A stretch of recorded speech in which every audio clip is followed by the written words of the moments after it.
India Pak താരങ്ങൾക്കെതിരെ ICC നടപടി. പഹൽഗാമിലെ ഇരകൾക്ക് പാകിസ്ഥാനെതിരായ വിജയം സമർപ്പിച്ചെന്ന പരാതിയിൽ ഇന്ത്യൻ നായകൻ സൂര്യകുമാർ യാദവിന് ശാസനയും 30% പിഴയും ശിക്ഷ വിധിച്ചു. പ്രകോപനപരമായ ആംഗ്യം കാണിച്ചതിന് പാകിസ്ഥാൻ താരം ഹാരിസ് റൌഫിന് 30% പിഴയും ഫർഹാന് താക്കീതും ശിക്ഷ നൽകി ICC. വിവരങ്ങളുമായി ആഷിഖ് റഹ്മാൻ ഉണ്ട്.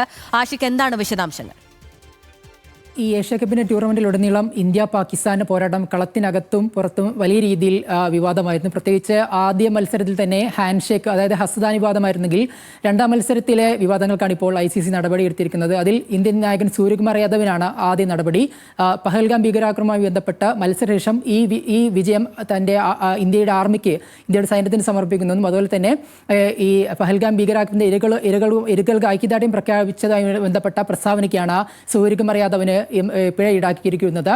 30% മത്സരത്തിന്റെ തുക, മത്സര ഫീ സൂര്യകുമാർ ഇതിന് പിഴ കൊടുക്കണം. അതുപോലെ തന്നെ പാകിസ്ഥാൻ താരമായ ഹാരിസ് റൌഫിനും ഇതുപോലെ 30% പിഴ ഈടാക്കിയിട്ടുണ്ട്. അത് ഈ ഇന്ത്യ പാകിസ്ഥാൻ മത്സരത്തിനിടെ ഇന്ത്യയുടെ വിമാനങ്ങൾ തകർന്നു വീഴുന്നതുമായി ബന്ധപ്പെട്ട ആംഗ്യം കാണിച്ചതിനാണ് ഹാരിസ് റൌഫിനെതിരെ ICC ഇപ്പോൾ നടപടിയെടുത്തിരിക്കുന്നത്. അതുപോലെ തന്നെ പാകിസ്ഥാൻ ഓപ്പണറായിട്ടുള്ള ഷാഹിബ്സാദ ഫർഹാനെതിരെയും നടപടിയെടുത്തിട്ടുണ്ട്. അദ്ദേഹം പാകിസ്ഥാൻ ബാറ്റിങ്ങിനിടെ അർദ്ധ സെഞ്ചുറി നേടിയ സമയത്ത് കാണിച്ച ഗസ്റ്റർ, ഗൺഷോട്ട് നടത്തുന്നതുമായി ബന്ധപ്പെട്ട ഗസ്റ്റർ, ആ ഒരു ആംഗ്യം കാണിച്ചതിനാണ് ഇപ്പോൾ ഷാഹിസാദ ഫർഹാനെതിരെയും ഇത്തരത്തിൽ നടപടിയെടുത്തിട്ടുള്ളത്. എന്തായാലും ഈ ഇന്ത്യ പാകിസ്ഥാൻ മത്സരം വലിയ വിവാദങ്ങളിലേക്കാണ് പ്രത്യേകിച്ച് നീങ്ങുന്നത്.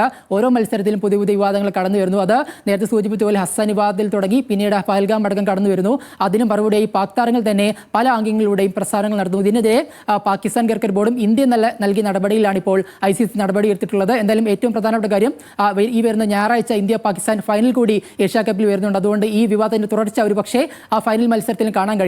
ഏറ്റവും പ്രധാനം, ഇന്ത്യ കപ്പ് നേടുകയാണെങ്കിൽ അത് PCB ചെയർമാനായിട്ടുള്ള ഏഷ്യൻ ക്രിക്കറ്റ് കൗൺസിൽ ചെയർമാന്റെ ഭാഗത്തു നിന്ന് അത് പാകിസ്ഥാന്റെ PCBയുടെ ചെയർമാൻ കൂടിയാണ്, അദ്ദേഹത്തിന്റെ കയ്യിൽ നിന്ന് വാങ്ങില്ല എന്നൊരു കാര്യം സൂര്യകുമാർ യാദവ് നേരത്തെ പറഞ്ഞിരുന്നു. അങ്ങനെ വലിയ വിവാദങ്ങൾ ഒരുപക്ഷേ ഏഷ്യ കപ്പിന്റെ ഫൈനൽ ദിവസങ്ങളിലും നമ്മൾ കണ്ടേക്കും. അഖില. ആഷിഖ് റഹ്മാനാണ് വിവരങ്ങൾ നൽകിയത്.